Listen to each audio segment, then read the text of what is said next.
मी मोहन भागवत मस्के, बोपोडी, पुणे, महाराष्ट्र या ठिकाणी राहतो. आम्ही माझा मोठा मुलगा चंद्रशेखर मस्के,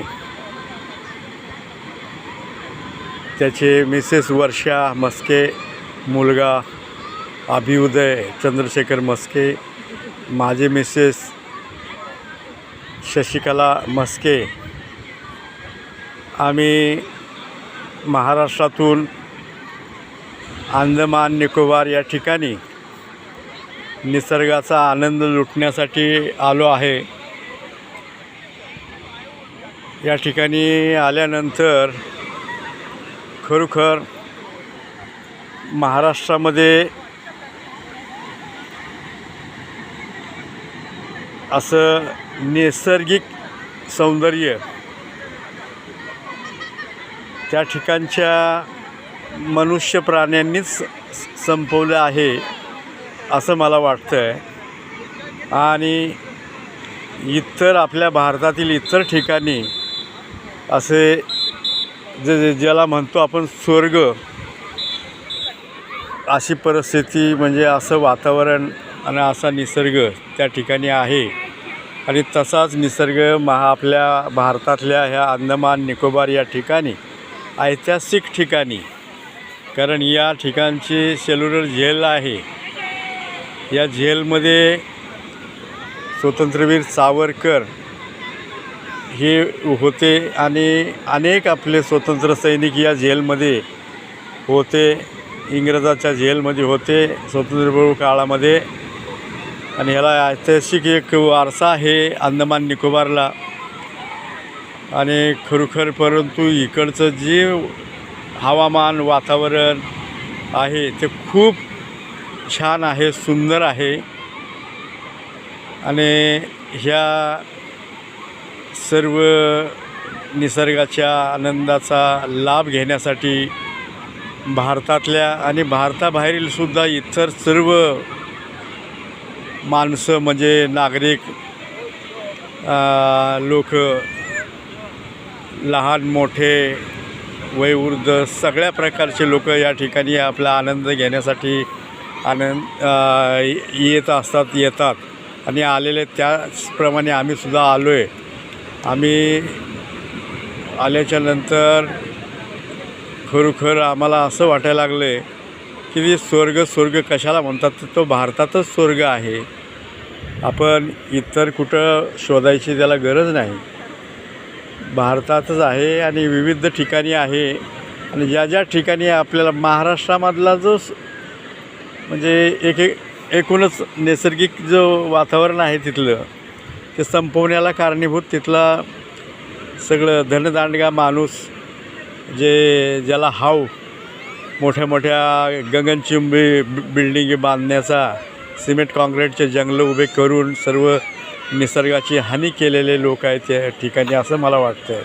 तर या अंदमान निकोबारमध्ये आल्याच्यानंतर इतका आनंद मिळायला लागला आहे की खरोखर इकडंच राहावं का काय असं वाटतं आहे. परंतु या अंदमान निकोबार ही एक भारतातलं एक बेट आहे, चारी बाजूने समुद्र आहे. आणि जेव्हा चेन्नईहून आपण एरोप्लेननी निघतो त्या टायमाला जवळपास 2 तास समुद्रावरूनच प्रवास असतो आपला विमानाने. आणि मग बोटीने तर मला वाटतं 2-3 दिवस 4 दिवस तर लागत असतील. कमीत कमी 1,500 किलोमीटरच्या बी जास्त अंतर चेन्नईहून आहे. आणि आम्ही तर पुण्यातून आलो आहे. आणि अशा प्रकारे या ठिकाणी आम्ही हा आनंद लुटतो आहे. आणि सर्वच भारतातले आपले नागरिक त्या ठिकाणी आनंद लुटायला लागले, लाभ घ्यायला लागलेत आनंदाचा म्हणजे निसर्गाचा. तर आम्ही पण घेतो आहे. तर आज तुम्हाला हे सर्व या ठिकाणचे पब्लिक, आमचे नागरिक, सर्व भारतीय नागरिक तुम्हाला दाखवतो, बघून घ्या.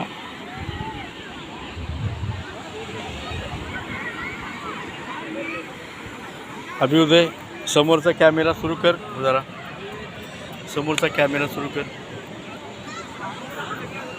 दोन्ही नाही कॅमेरे होणार. नाही होत. बरं ठीक आहे चालेल.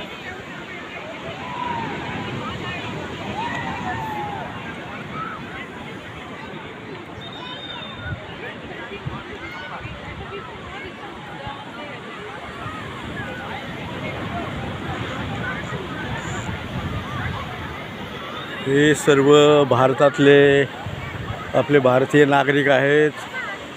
आपला आयुष्यभर कष्ट करून वडाताण करून संसार करत असताना सर्व जे होणारं टेन्शन मुक्त होण्यासाठी या ठिकाणी हे सर्व आलेले आहेत. हे बघा तुम्ही स्वतः बघू शकता लांबपर्यंत पहा.